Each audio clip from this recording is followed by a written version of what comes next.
Okay, so we're recording. Could you All tell us right. first? Just tell us your name and a little about yourself, and then you could tell us about this game that you have the world record for. All right. My name. How would you like my name? Would you like what I Uh, mainly go by on online and any such? whatever you feel comfortable with, dude. The name that I go by online is Second Lieutenant Badger, normally shortened to Badger or sometimes even Badger Boy. Okay, I'll just call you Um, Badger. Cool. yeah, just call me Badger. I do speed runs in the Need for Speed community. And at this time, I am currently the Need for Speed world record holder for the new game category. I have a Good. couple of other Yeah. I have a couple of other things and everything, but I do have a world record in one of the categories. So, like, So how could we look you up? How could would you have a Twitch that we could check out, I or do I do have a Twitch. It is under Second Lieutenant Badger, 2ND Lieutenant Badger, and then could you type that out just I because can actually. there's no way that I'll get that right. I mean, in fact, I'll just kind of link the channel just in case. So Beautiful. yeah, sorry for the random accent, just because the fact of that, well, as I said, whenever I slip, well, I haven't actually said this to you yet, but whenever I slip into an accent, I kind of keep that accent every now and then. Okay. However, if I try and force myself out of that accent, I can actually get back to what my normal voice is, especially like this. So, Yeah. Cool. so as may have been heard, I can kind of slip into a different accent, but right now this is my normal voice. This is Cool. what I sound like on my stream most of the time. That's fine. Interesting. Um, What do you think that is about the accent? Like, why do you think that is? That you I feel like it's something that is more of a mimic type process. Like I have a tendency where if I'm talking to somebody that has a different accent than me and has a slightly different tone, I mimic what they have as an accent. So if it's somebody in this local area, not really much to mimic because they already talk like how I do. all right? But if somebody from like Germany per se actually comes in and kind of talks like that, I'll actually talk like them. Like right now, I am already slipping into a bit of more of an Australian accent. Again, Australian is pretty much the safest accent that I can go into that I know of. However, Interesting. sometimes I can actually go into a bit of a more Scottish accent. Not as good, but it can actually still be useful in some cases. So every now and then, I can actually also slip into a Russian. That one is actually pretty easy for me to slip into as well.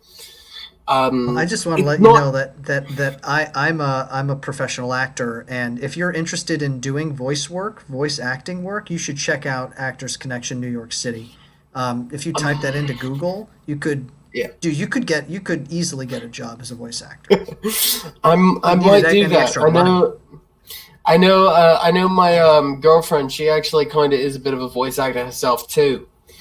So it's also one of those things where she's even heard me change these, and she's like, "Jesus fucking Christ!" The fact that it's uncanny how you can change your voices at such a level, Yeah, she's probably and like, "Damn, I wish I had that skill." You know, right, yeah, that talent. she actually kind of is a bit envious about how I can actually kind of change my accents on the prowl.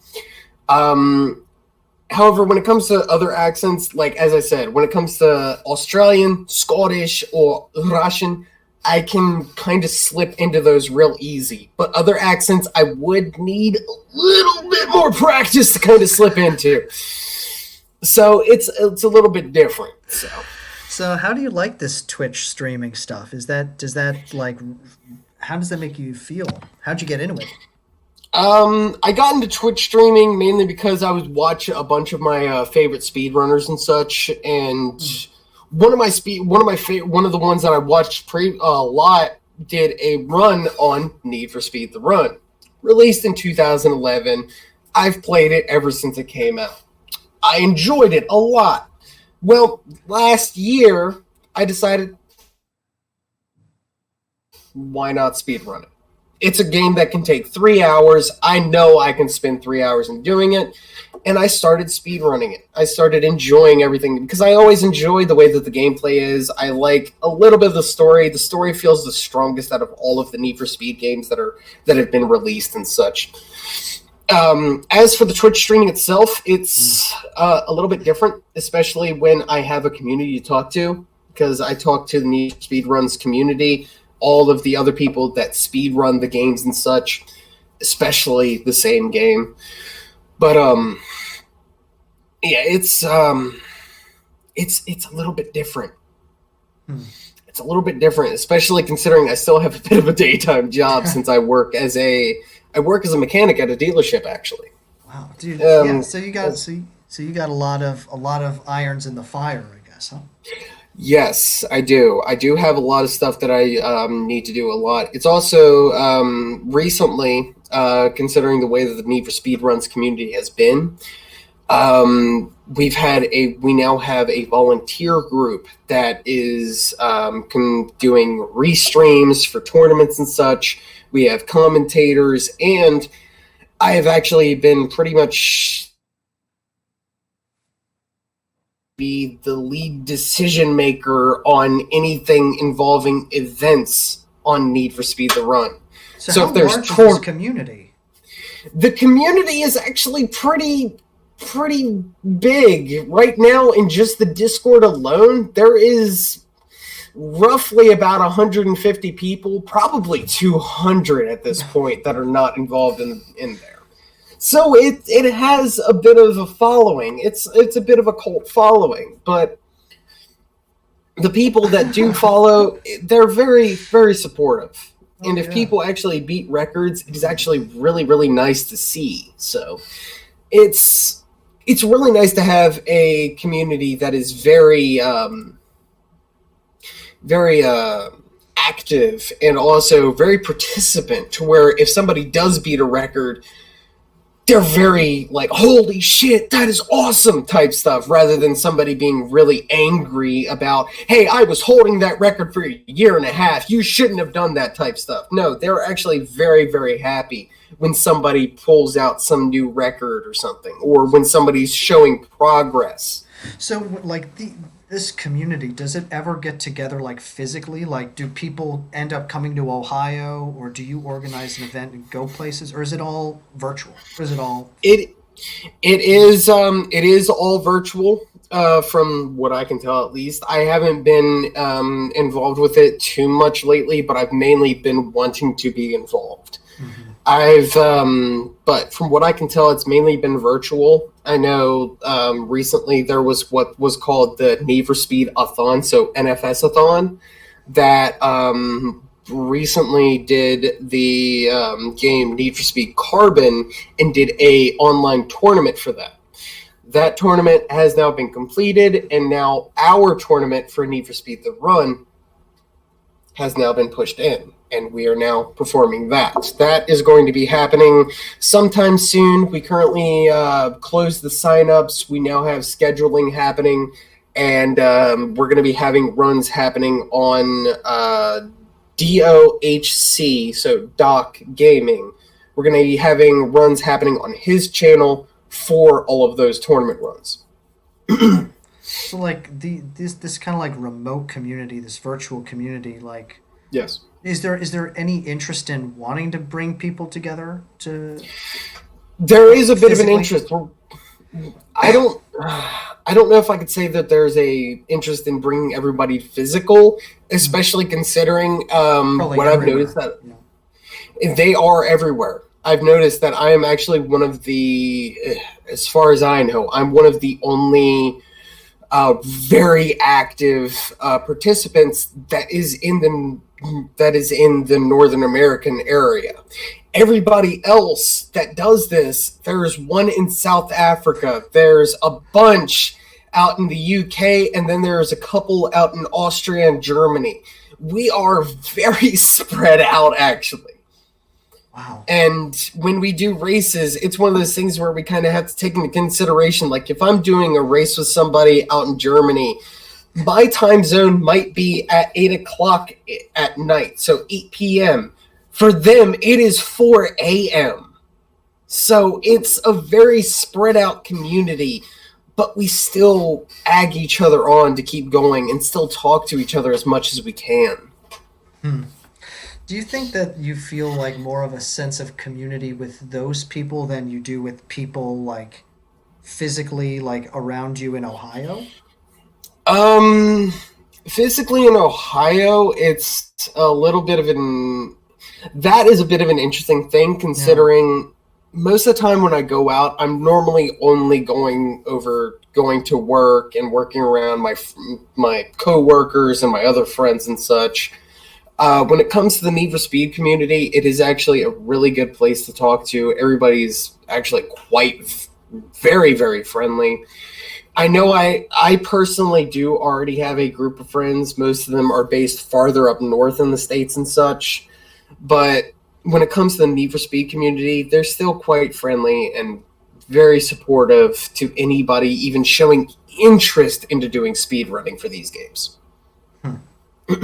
The idea of like I was a sociology major in college, and the idea of like the virtual communities, being a complete substitute for physical communities, something that I'm really interested in. And Yes.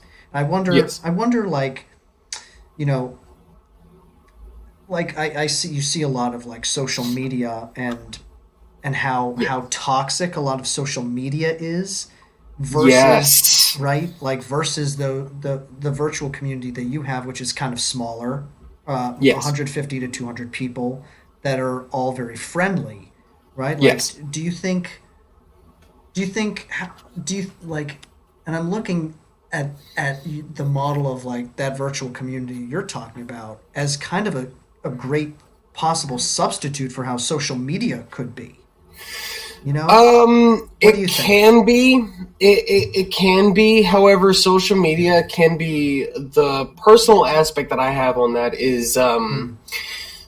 a lot of social media can be determined by the most negative people, the most toxic people sometimes.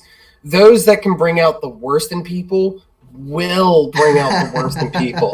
So stuff like Twitter or Facebook, where you have thousands of people conglomerate into one social media, it almost looks like a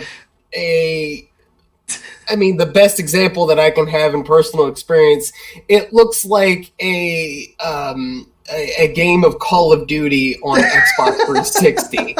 It's just a bunch of pure toxicity and people talking about each other's mothers and throwing around a ton of racial slurs. It's insane to so think that. so yeah, so how do we improve it? Like what's to be done with social media? People hate it. Everyone hates it. Like I tell people I'm not on social media, they're like, "Oh, I have to do that." But no one does. Why doesn't everyone jump off? Why do people just accept the toxicity? A lot of times it's due. I feel like that is mainly due to how people are in a personality aspect. Because when you look at people in a personality as an actual what they are as a person itself, there's a lot of individuality that comes to that.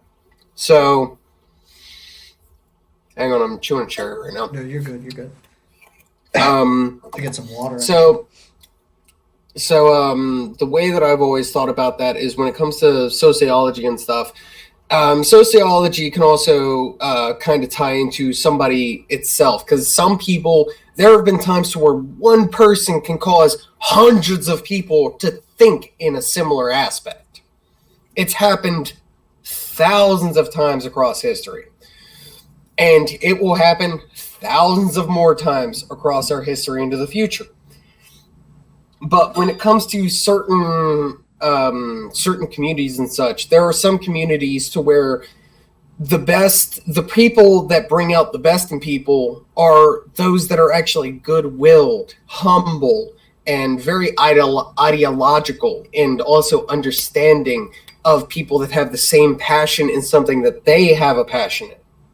So that is something that I feel like the Need for Speed Run community has had an enjoyment in and has actually grown accustomed to, because they've grown more accustomed to the positivity of competitive, like friendly sportsmanship, competitive racing, in comparison to stuff like Twitter, where it's just a bunch of people throwing angry slurs and everything. So when it comes to stuff like Twitter doesn't really have much of a grounds to kind of come together on. So most of the time, the people that come to grounds together, when they do come together, is a lot of negative aspects, or aspects that they think they're the only ones that have that right point of view. So anybody else that is wrong, they will berate them so hard that they don't want to be around anymore. Yeah, I just wonder, like, how are you on are you on social media? The only thing I personally have is a Facebook, and that's literally only so I can save memes on my phone to share with my friends and such. I don't follow any type of proper political types of stuff. I don't listen to any of my friends, whether they're on the side that I do agree with sometimes or the side that I don't agree with. Because I know what I agree with and don't agree with. Yeah. So it's one of those things where it's either you're preaching to the choir or you're preaching to the wrong person. It's one or the other. And in my opinion, I feel like it's much more of a personal thing to talk to somebody in a voice, rather than just simply sending it over a random message or commenting on a post and saying, "Oh no, I agree with this. What about you?" And it's like, yeah, like what I could say in a post, if I send it as just simply texting it out or typing it out, could sound completely different to the tone that I would say it in. Yeah, that's right. That's absolutely right. I have much more of a backing for stuff like video calls, like Omegle can do, Right.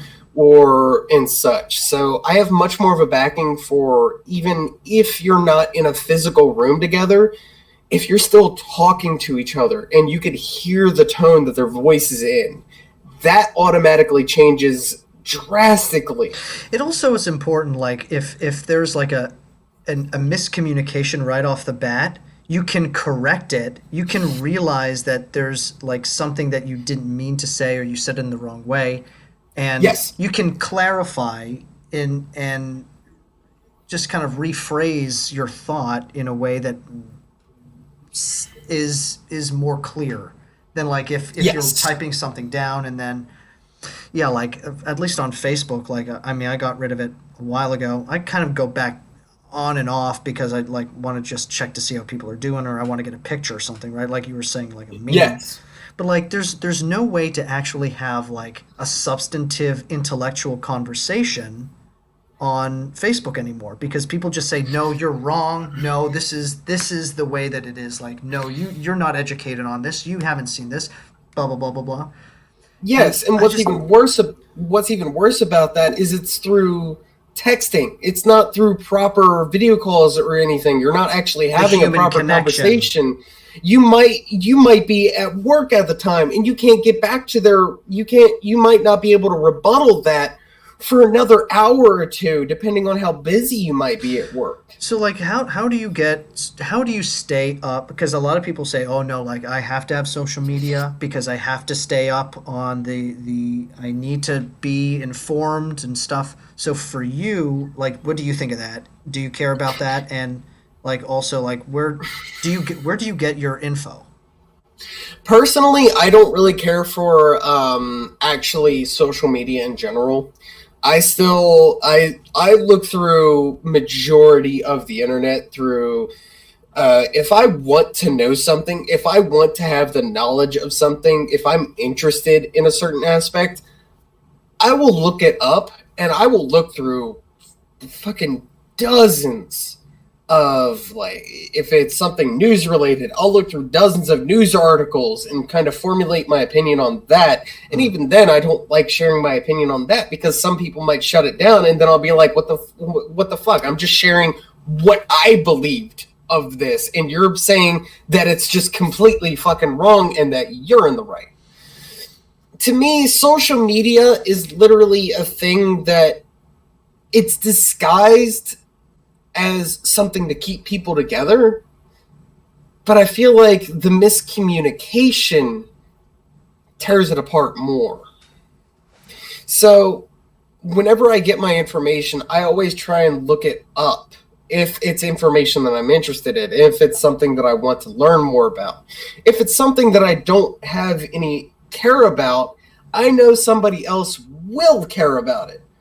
So they can look that information up. If I don't care about something out there, I can trust that out of the, what is it now, 7-8 billion people out here on the planet, there's at least 10 other people at the moment that are going to look it up and formulate their own opinions and talk about it because, sorry about that, because they want to get their opinions out.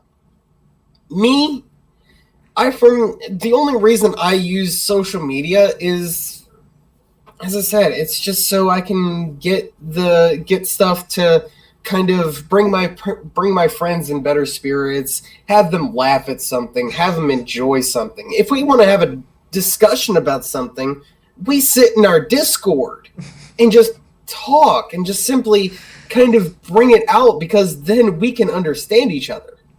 So for you, what's something that really annoys you about people? What's something that's just like, I hate this? Oh boy. All right. I'm gonna get my list going here. We got a list. It's not really a list. If I want to put it simply, if I want to put it in a simple aspect, I can actually put it as a bit of a quote. It's a quote from the first Men in Black movie, where fuck, I can't remember the actor's name, but he Tommy talked about Lee Jones?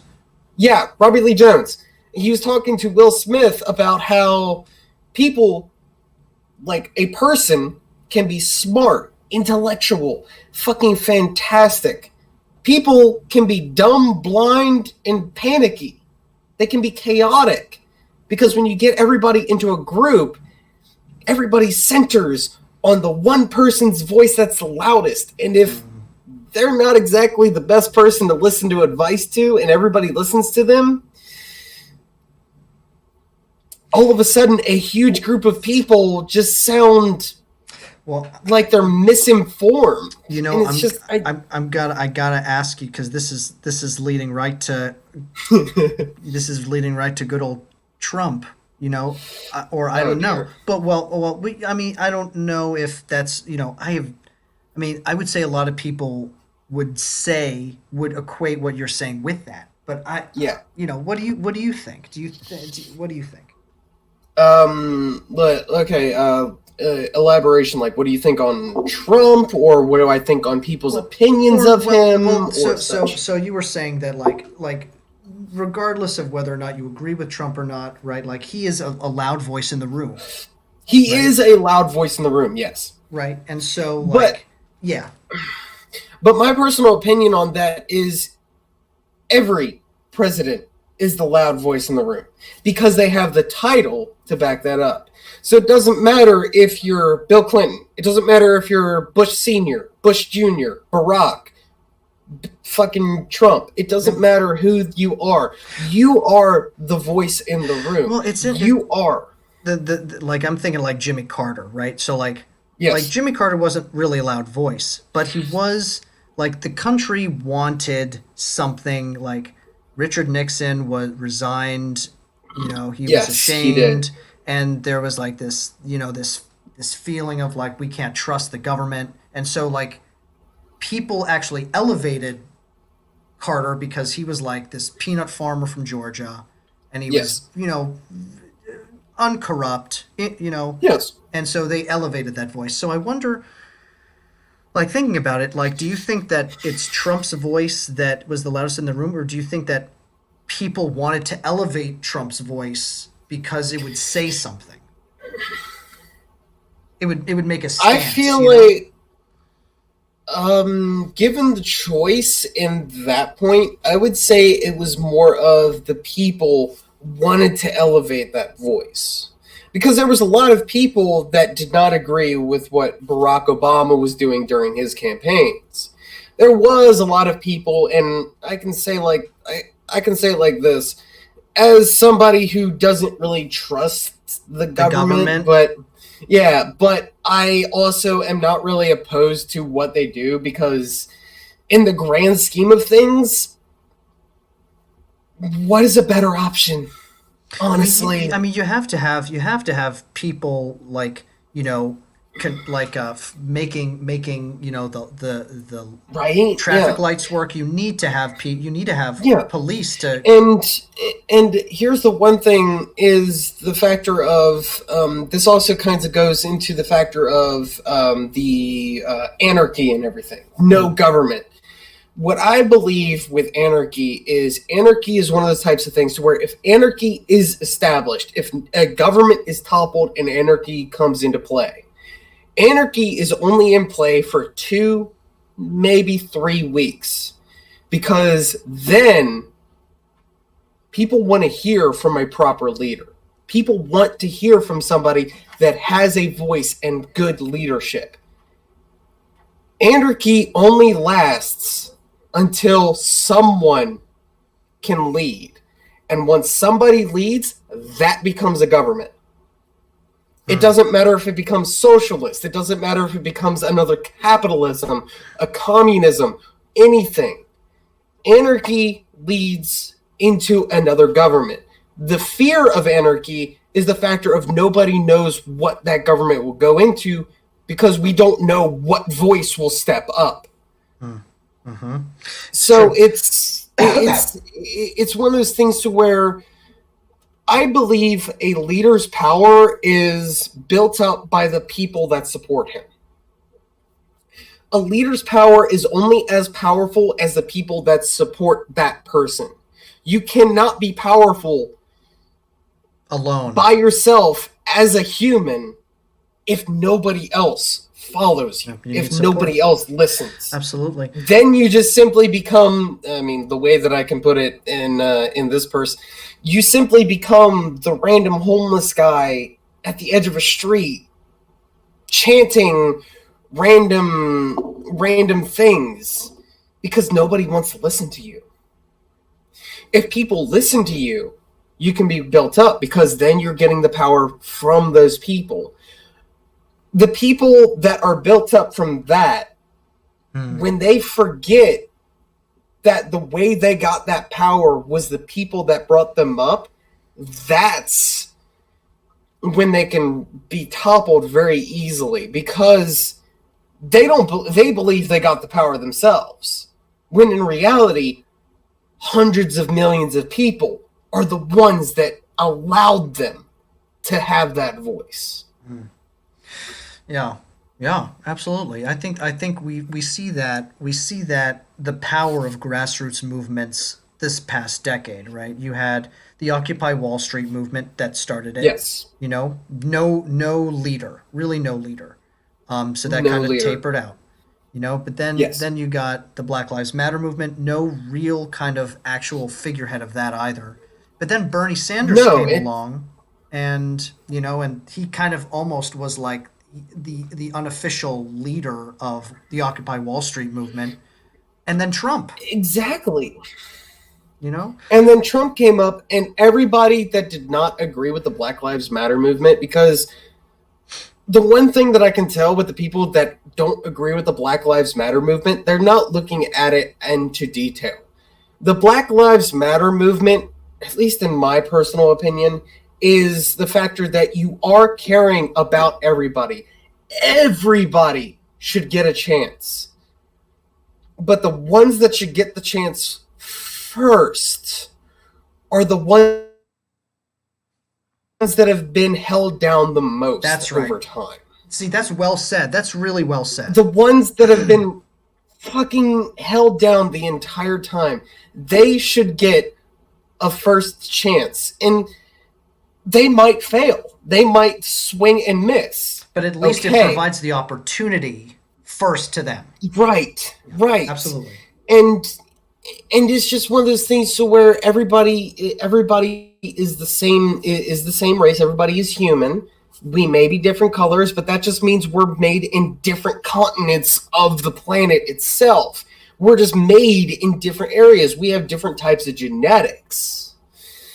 But in reality, the factor that we're putting down people just because they have a different appearance, I don't agree with that. I don't agree with the factor that we're putting down people who have a different appearance, who are not the first people. Like the United States is a very good example about how, because the people from Spain, the UK, Ireland, all of them, Germany and such, were the first people here, and conveniently most of them are white. They became the ones in power. Yeah. And then the slave trade that was happening, and the slave trade that boomed even more because of us moving into the Native American lands. We already had the power, so we just fucking abused it. That's really it. Yeah, I mean, I agree with all that. I'm interested. What do you think what do you predict is going to happen in the 2020s? Like, what do you think is going to be happening this decade? In this decade, at this point, in this moment in time, it is, I can't even say it's a coin flip, because then that's saying only one of two options will happen. I feel like it's more like a fucking D20 die from D&D. Anything will happen depending on how that die will land. There is a lot of things that will happen, because not only have we had a lot of political things happen just in 2020, we've had a lot of nature happen too. Like, we're having 2 hurricanes hit at once in the United States. That is a fucking rarity in of itself. We have wildfires in Australia again. You see, that was happening in the beginning of 2020. Did you see that asteroid is coming too? You see that asteroid? I did see that. We have a lot of stuff that Mother Nature is angry at us. Mother Nature is not agreeing with what the fuck we're doing here. So it's one of those things where it's a large die. It's not even that D20 I talked about. It's a D100. There is so many things that can happen. And it's just a matter of the person that can speak up for something, for the political aspect, and then for nature is random as shit. Yeah. Nature is literally the organic random number generator. Because, I mean, the fucking, with the quarantine happening, with COVID popping up, that I do believe is human generated. That is actually something that was generated by us. I don't believe it's political. I personally believe it is literally a laboratory experiment that went wrong because a couple of scientists did not follow the proper safety protocols. I believe that. Because I work in a fucking shop that needs OSHA approval. If one person messes up at racking a car to lift it up and that car falls on somebody, that's devastating. That's already devastating because one person, maybe 2 people, messed it up. Imagine a couple hundred scientists saying, oh no, we can cut a couple corners by not doing this safety protocol. COVID-19.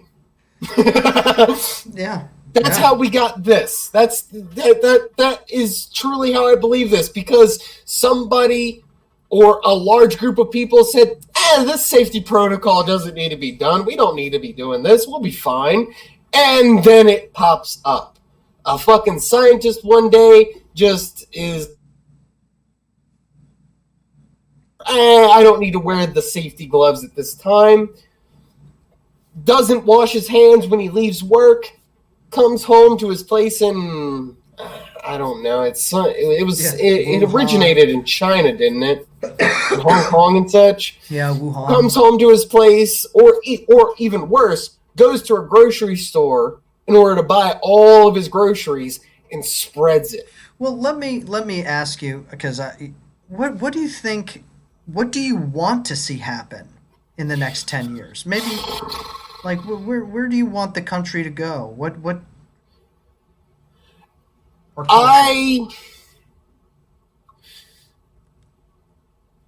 My mindset is not a healthy one. I'll say it right now.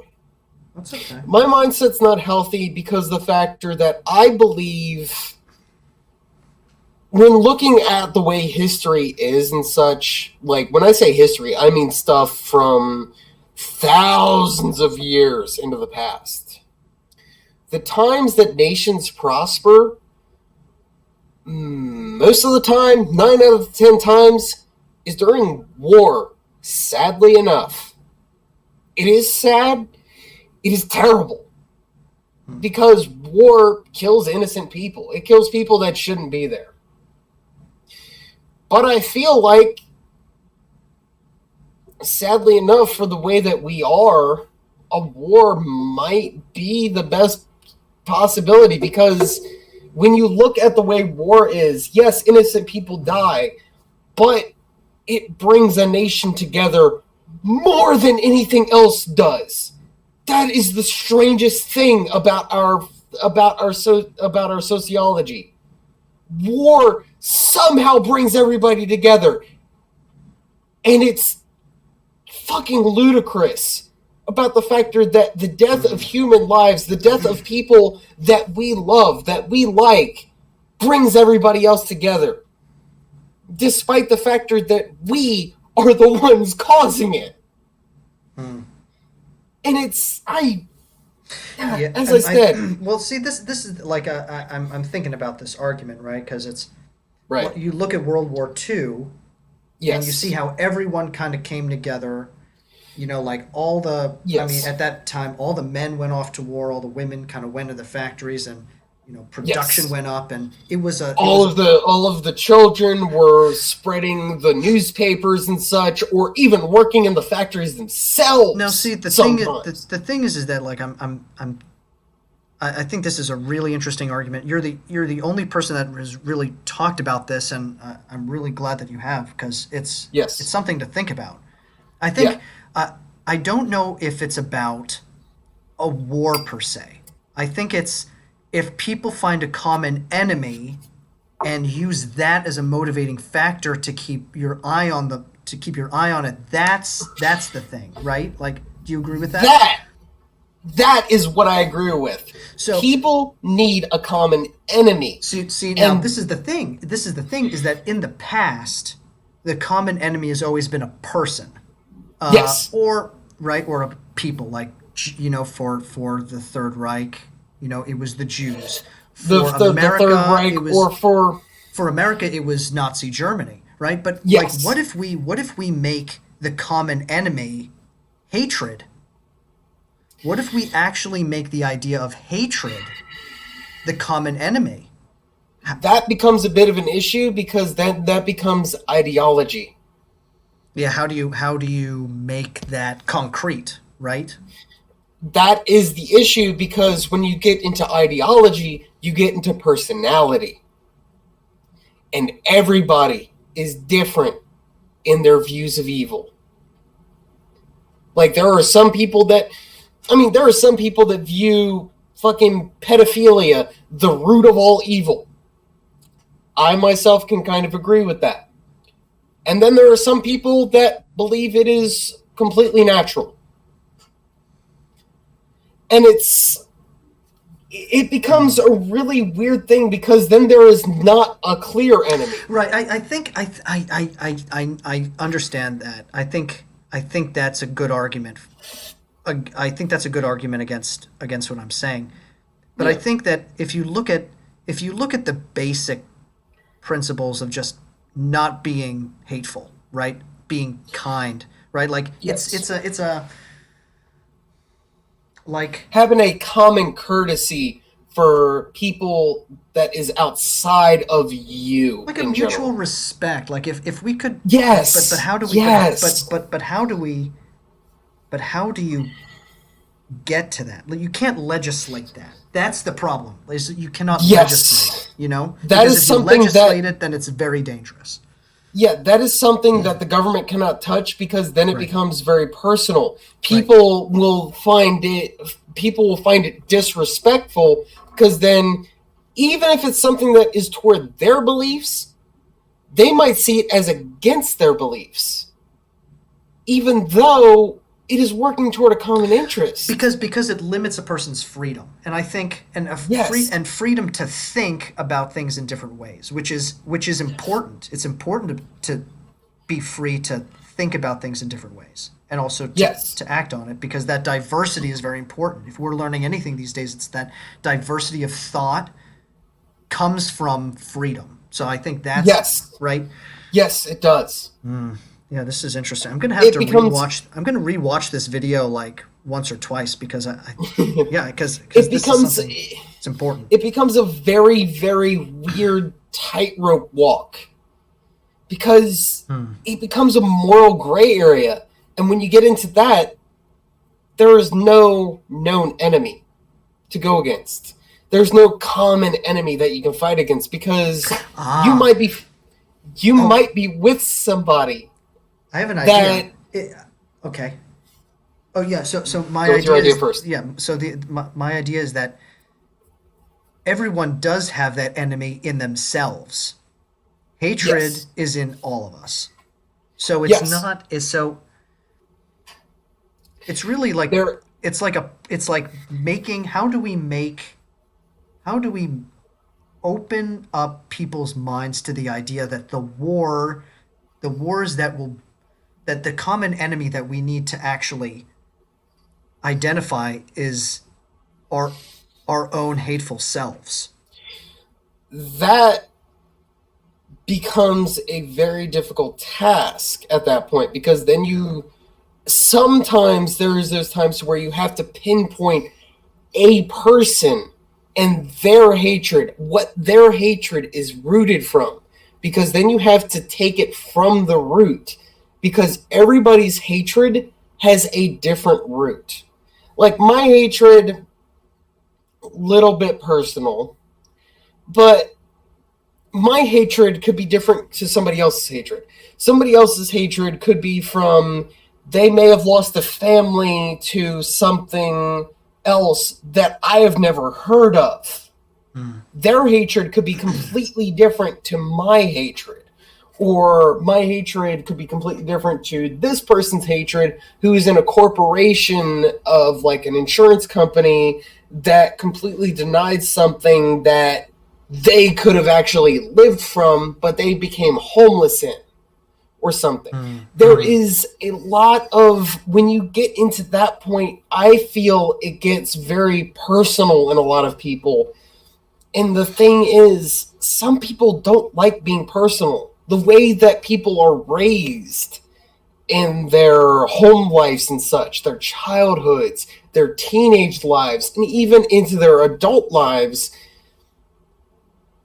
they might see it as a challenge to their personality, while some other people view it as an opportunity, depending on the thing. So you'd have to almost work on somebody at a personal level, and trying to work on somebody at a personal level when there are 7 billion, Huh. 6 billion, 8 billion other people, it's almost a daunting task. And it's so large, Yeah. especially in consideration that in order to try and change somebody's mind, especially if they are stubborn and do not want to change, and the factor that it would take months, maybe even years, for them to change their outlook on life.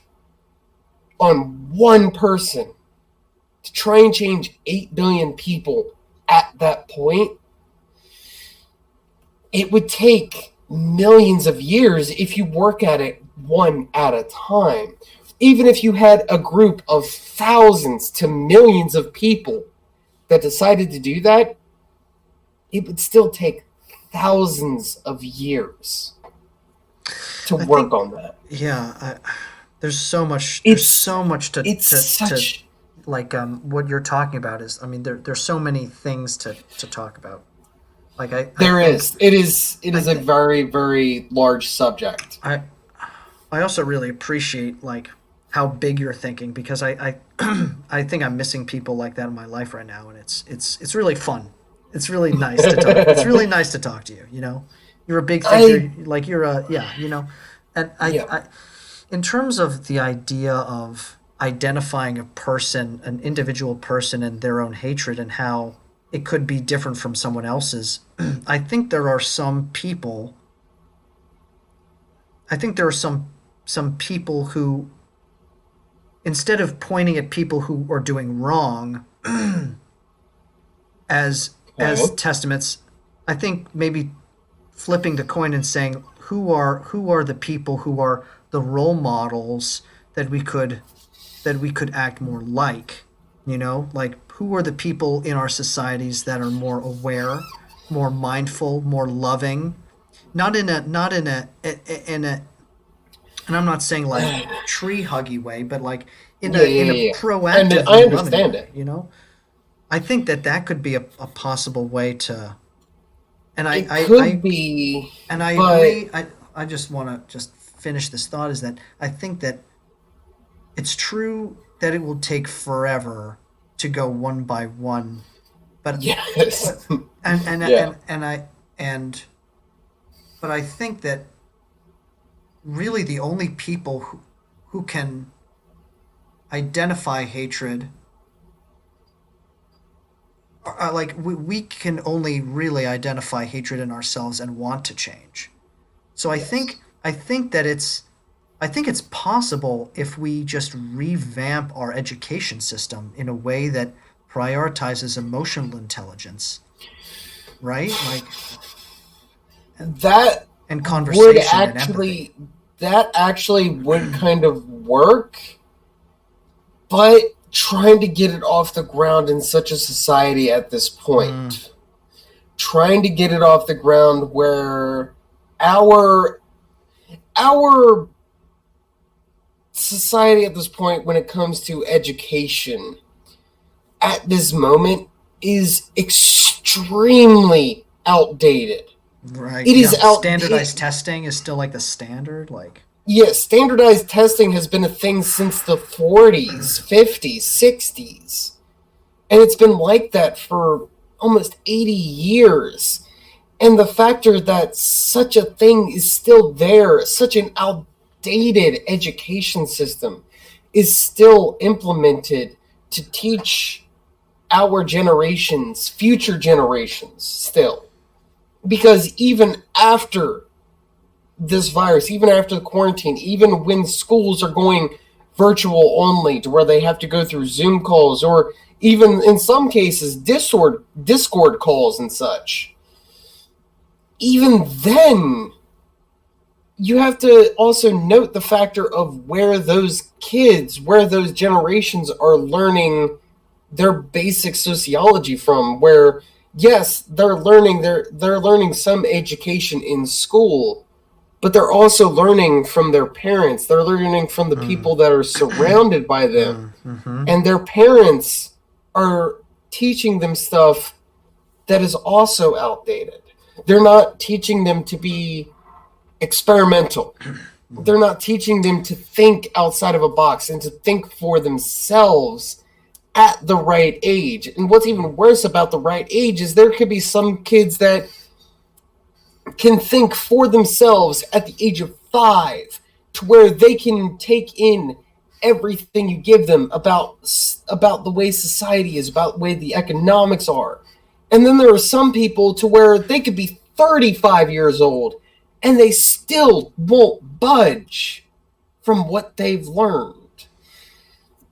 it is all a weird case of, even if we tried to revamp the education system, is trying to get it off the ground, because people nowadays want immediate results. And the sad thing is, if we tried to revamp the education system in the best way possible, it would not be immediate. It would be Right, right. 3 to 4 generations ahead of us. To where, if we revamped it right now in 2020, I would probably be dead by the time it would be corrected. Yeah, or even like where we're seeing the benefits. Like we would be like 80, Yeah, 90 years old. yeah, Yeah. we would. But that's It our would be responsibility, a don't you think though? It's our responsibility to do that. Like if we know right. that there's a way to do it the best we can, even if we're not benefiting from it. Almost it's a noble, it's a kind of an honorable way to It kind of go is. about things, I guess, right? I don't know. It is a very honorable thing, but that is also, remember, we're talking as two people in an Omegle call right now. If you tried to talk to somebody that is more, I hate to say it like this, more close minded, and they don't want to budge, because then it's uncomfortable for them. Well, and see, this is actually the exact reason why I'm doing this channel in the first place, right? Is Yes. because what my goal is with this is to haha, build bridges to people, is to connect to people, right, Yes. who may not listen or may not agree with what I'm saying, but at least will at least like give me a shot, or at least open up themselves to talk about who they are and Yes. what they believe in, and things. And I think, like I don't think, I think our culture is kind of mixed up with the idea of like it's either liberal or conservative, and like if you're conservative, like liberals are closed-minded. If you're liberal, conservatives are closed-minded, and that's not the Yes. case. I don't think that's the No, case it at all. isn't. I think I think the spectrum is, do people listen or do they not listen?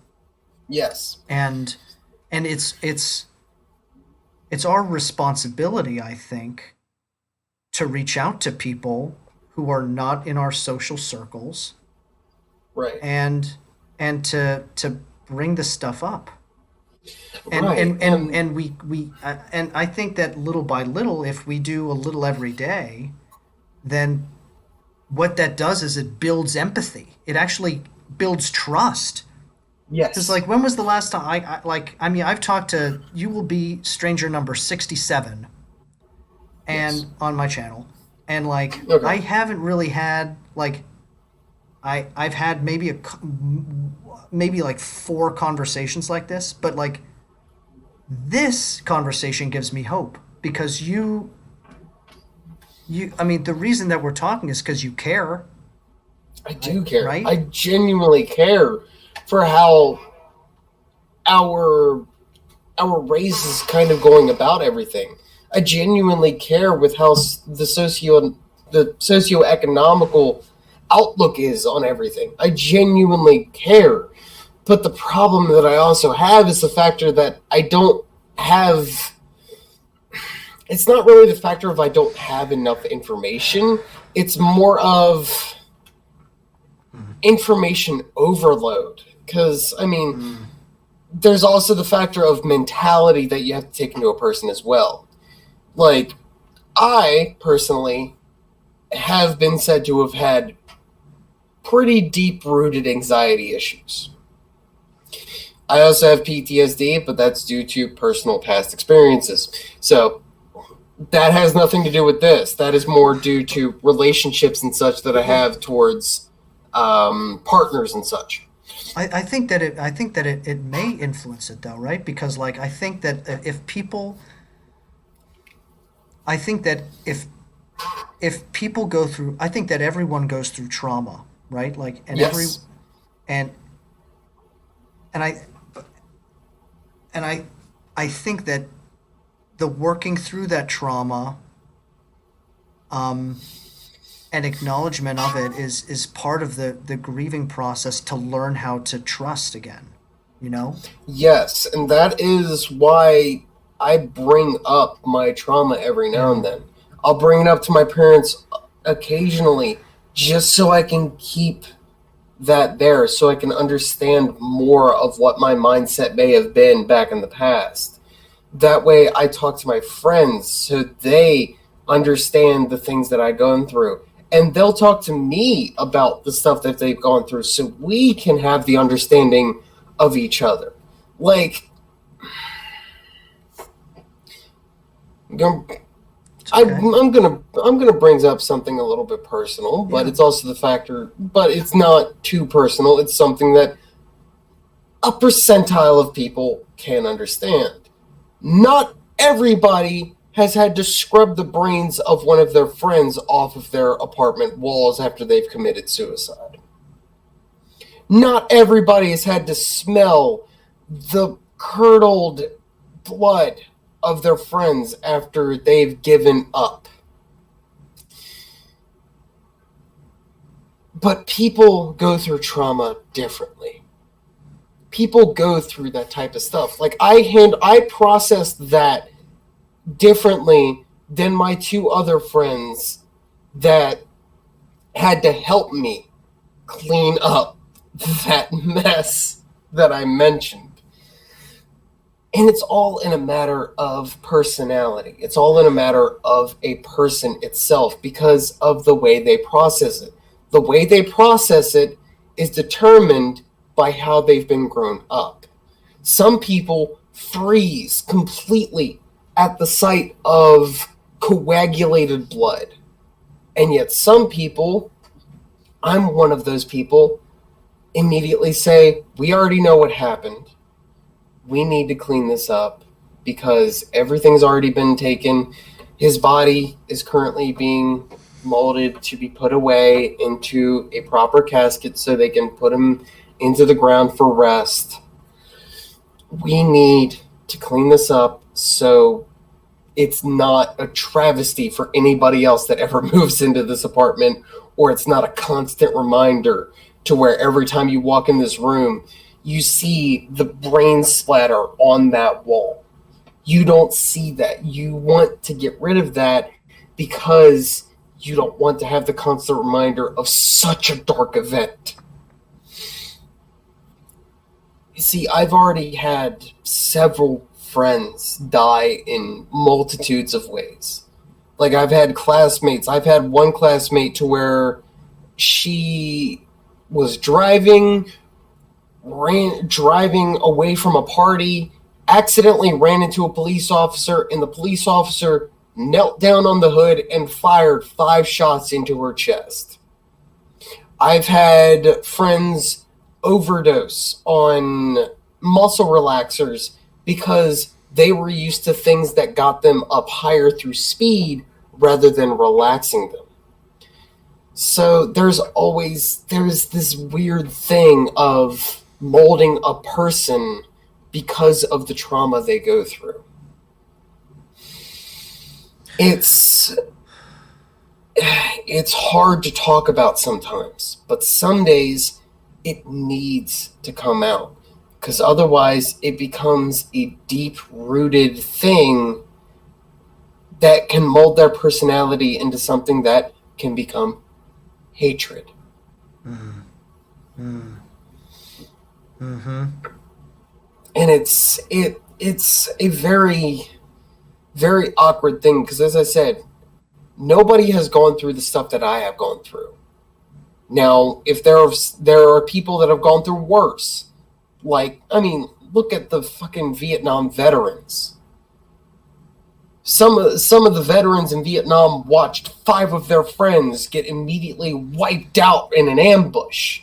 There are people to where the most trauma they've ever had was somebody that they thought they would grow old with within a year breaks up with them. That's the most amount of trauma they would get. There is always different levels of trauma, and those different levels of trauma mold the person more in comparison to when they're built up as a child. It also depends on what level they are, how old they may be. Because when I had to do the cleanup thing for one of my friends, I was only like 22, and it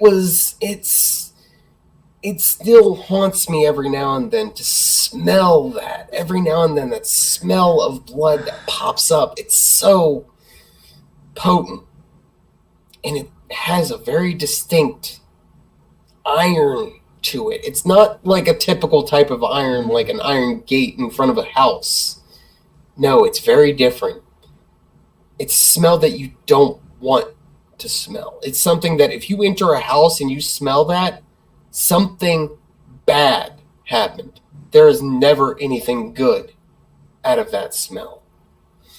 There is a lot of things that can build up a person's trauma. Because as I said, there are some people to where they have met the same type of trauma that I had, to where they've had to clean up their friend that just committed suicide. There are some people that they've gone through war and had to not only watch their friends die, but to kill the people that killed their friends and watch their bodies drop to the ground. Then there are people to where the most amount of trauma they've had is getting denied prom. It's a weird spectrum, and a very, very large spectrum. And to try and evaluate and change people, try and change their outlooks, it all depends on both the trauma they've gone through life in general, how they have been raised, and what their mindset is in that moment. Because my mindset in this moment may be completely different to how my mindset is tomorrow at 12:45 a.m. Wow. We've been talking an hour, man. Wow. Right? It's because what's even weirder about a personality is people's personality not only can stay the same, but they can change at a moment's notice. It can change just depending on the mood they're in. They could be happy-go-lucky and talk about all the stuff they want at this time. But then an hour later, something might happen, because within an hour, anything can happen. Within an hour, they could find out one of their friends may have just been murdered by a police officer. Within an hour, they could find out that they just inherited their grandfather's fortune, who just passed away peacefully. They could be happy-go-lucky to complete ecstatic. They could go happy-go-lucky to complete depression. It's all a matter of processing.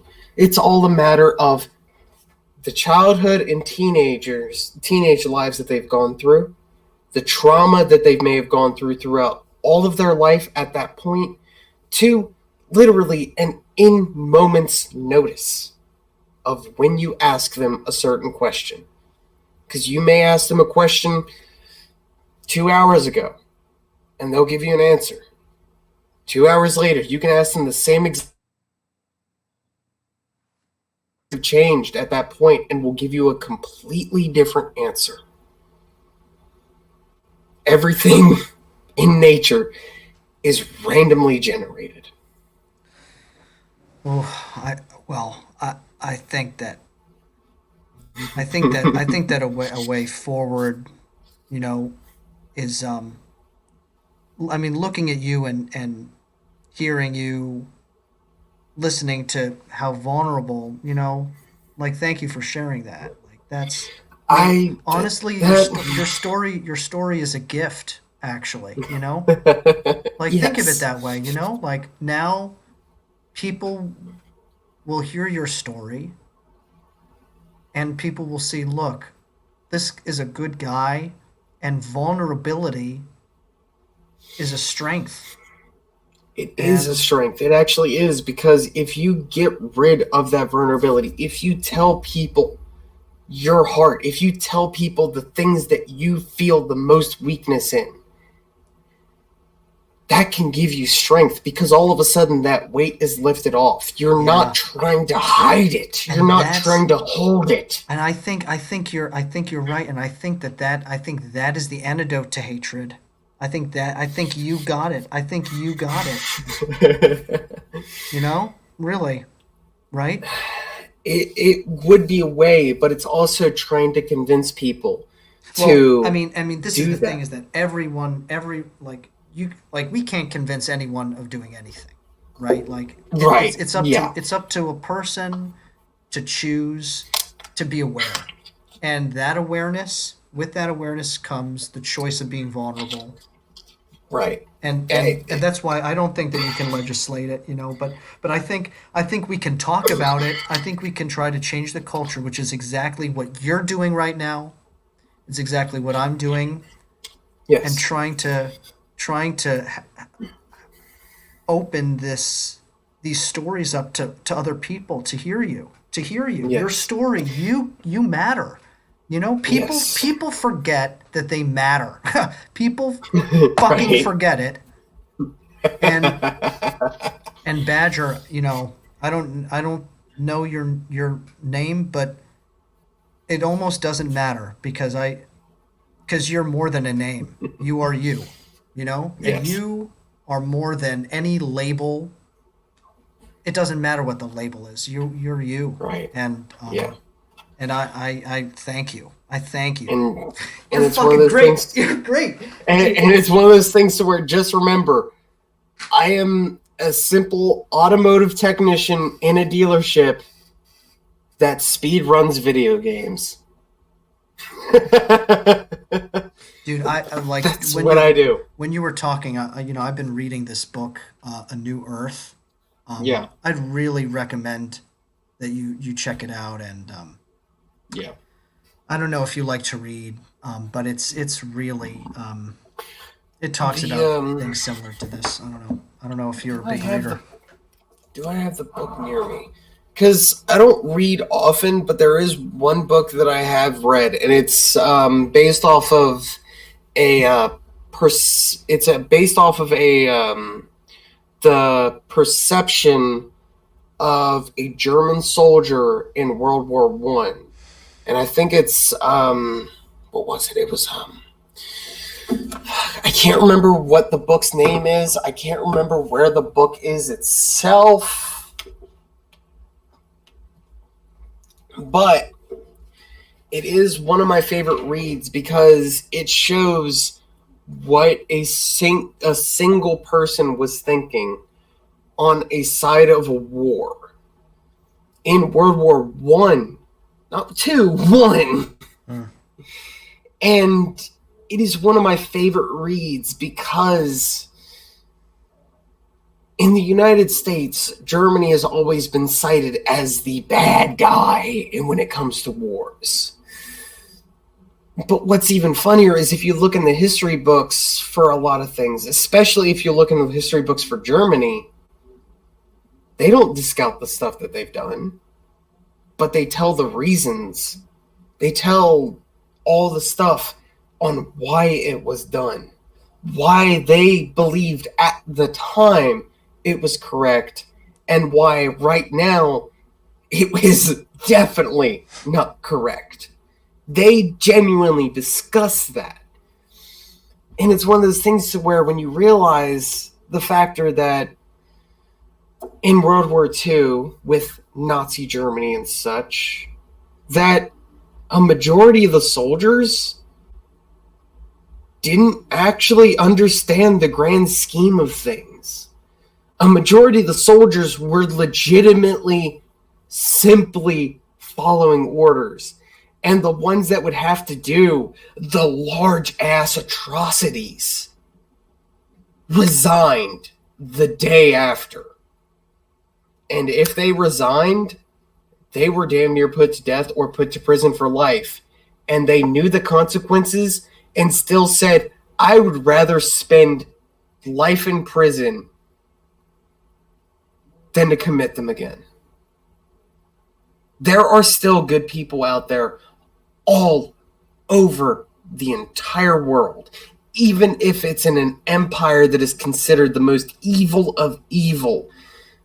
There are people good inside that, and those people that would see what their empire is doing, the factor that they decided to help because of the way the propaganda may have built it, or the factor that they believed that they could build the country better, and then suddenly seeing the horrors that all of that has come across, and immediately saying, I know what the repercussions are if I just say no to this. I am still saying no, because I'd rather suffer for the rest of my life than to commit all of this again.